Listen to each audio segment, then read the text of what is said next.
აბა როგორ ხართ, ჩემო ლომებო? მოგენატრათ ნამდვილი ომი ოქტაგონზე? აი დადგა ის მომენტი, როცა ყველაფერს ფარდა ეხდება. ჩვენი ილია თოფურია, ბიჭი, რომელმაც საქართველო და ესპანეთი მსოფლიო რუკაზე ოქროს ასოებით დაწერა, კვირების განმავლობაში ჩუმად იყო. სოციალურ ქსელებში 1000 გვარი ჭორი გავრცელდა. ზოგი ამბობდა ფორმიდან ამოვარდაო, ზოგი პირად ცხოვრებას განიხილავდა, ზოგიც კი ფიქრობდა, რომ ილიამ мотиваცია დაკარგა. მაგრამ მოდით გულზე ხელის დადებით ვთქვათ, განა შეიძლება ასეთი მებრძოლი სულის პატრონმა გაჩერება იცოდეს? ილიამ საბოლოოდ დაარღვია დუმილი და მკაფიო ხაზი გაავლო. ყველაფერი მას შემდეგ დაიწყო, რაც UFC-მ ოფიციალურად დაადასტურა ჯასტინ გეიჯისა და პედი პიმბლეტის ორთაბრძოლა ინტერიმ, დროებითი ქამრისთვის, რომელიც UFC 324-ზე გაიმართება. ყველას ერთი კითხვა გვიტრიალებდა თავში: სად არის ამ დროს ჩემპიონი? სად არის მატადორი? პასუხი იმაზე ახლოა, ვიდრე გვგონია. ილიამ თავად დაადასტურა, რომ მისი დაბრუნება აპრილიდან ივნისის შუალედში მოხდება. და იცით, ვინ არის მისი სამიზნე? არა, ეს არ არის ვიღაც შემთხვევითი მებრძოლი. ილიამ პირდაპირ თქვა: მე ვხვდები გეიჯისა და პიმბლეტის წყვილში გამარჯვებულს.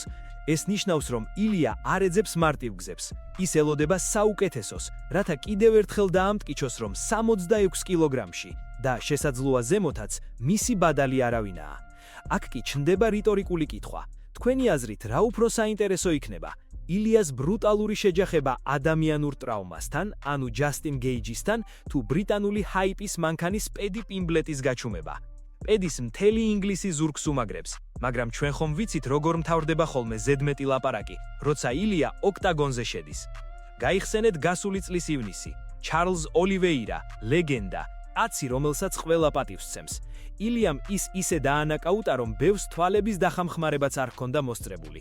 ეს არ იყო უბრალოდ მოგება, ეს იყო განაცხადი.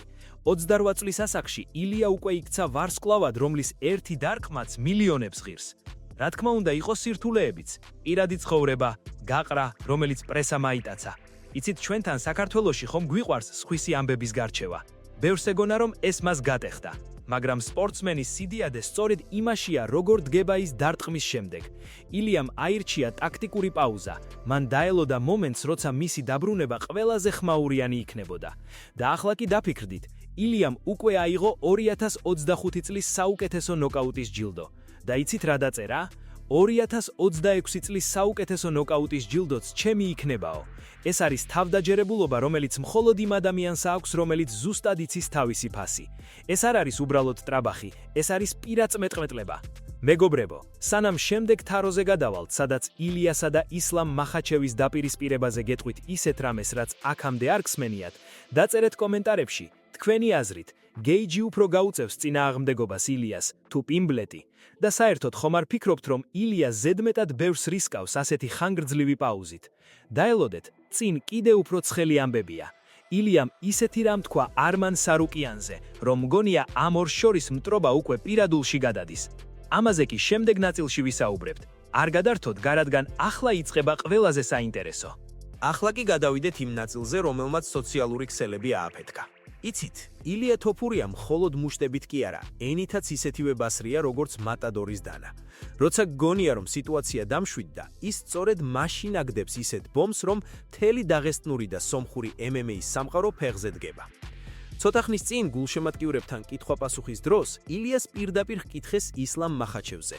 ისლამი ხომ იცით, კაცი, რომელიც ბევრს დაუმარცხებელი და დაუმორჩილებელი ჰგონია. P4P რეიტინგის სათავეში მყოფი გიგანტი. კითხვა ასეთი იყო: შეძლებს ისლამ მახაჩევი შენს დათრევას და მახრჩობელათი მოგებას? Submission. ილიას პასუხმა კი ყბა ჩამოუგდო ყველას. ეს მის ყველაზე გიჟურ სიზმრებშიც კი არ მოხდება. მან ნორმალური სიზმრის ნახვაც კი არ იცისო.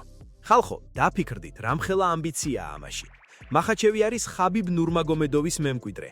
კაცი, რომელმაც ყველას დაუმტკიცა, რომ პარტერში მისი კონტროლი სიკვდილის ტოლფასია. მაგრამ ილია ამბობს, რომ ისლამი მასთან ახლოსაც ვერ მივა. ეს არ არის უბრალოდ პასუხი, ეს არის ღია გამოწვევა მთელი იმ სკოლისთვის, რომელიც ჭიდაობაზეა დაფუძნებული. ილია დარწმუნებულია თავის ბერძნულ-რომაულ ჭიდაობის საფუძვლებში და იმ სიმძლავრეში, რომელიც მას ხელებში აქვს. თქვენი აზრით, ეს ზედმეტი თავდაჯერებულობაა, თუ ილია მართლა იცის ისეთი რამ, რაც ჩვენ ჯერ არ გვინახავს? მაგრამ აქ არ გაჩერებულა. როცა საუბარი არმან სარუკიანზე გადავიდა, კაცზე, რომელიც ახლა პირველი ნომერია და ქამარზე ოცნებობს, ილიას კითხეს, როგორ ფიქრობ, არმანს ნოკაუტში ჩააგდებ? პასუხი იყო მოკლე, კონკრეტული და ცინიკურიც კი. იზი. აი აქ უკვე იწყება ნამდვილი ფსიქოლოგიური თამაშები. სარუკიანი ტექნიკურია, ძლიერია, მოტივირებულია, მაგრამ ილია მას ისე უყურებს, როგორც მორიგ გასავლელ ეტაპს. ბევრი ამბობს, რომ ილია ამით მტრებს იმატებს და მართალიც არის. ისლამ მახაჩევი და არმან სარუკიანი ის ხალხი არ არის, ვისაც ასეთი სიტყვები უპასუხოდ დარჩება. თუმცა მოდით რეალურად შევხედოთ ციფრებს. ილიას სტატისტიკა ხომ ფანტასტიკურია. 17 ბრძოლა, 17 მოგება. აქედან მხოლოდ 2 მივიდა მსაჯების გადაწყვეტილებამდე. კაცი, რომელიც 2015 წლიდან პროფესიონალებშია და 2020 წლიდან UFC-ში ყველას თავებს აჭრის, ალბათ ნამდვილად იმსახურებს იმას, რომ თავის თავზე ასე მაღალ წარმოდგენილი იყოს. მაგრამ არის ერთი მაგრამ. გახსოვთ, როგორ ამბობდნენ ძველი ხალხი, სიამაყე დაწემამდე მიდისო. ილია ახლა დანის პირზე გადის.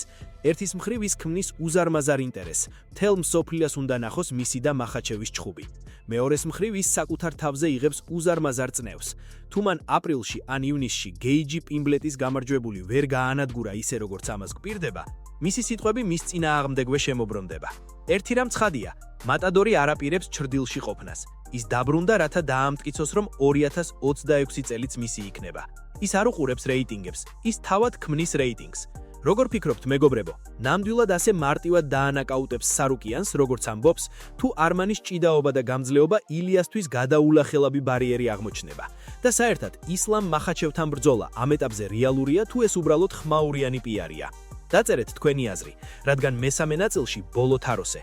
ჩვენ შევაჯამებთ ილიას შანსებს და ვისაუბრებთ იმაზე, თუ რა ბედიელის UFC-ს ქვემსუბუქ და მსუბუქ წონით დივიზიონებს ამ დიდი დაბრუნების შემდეგ.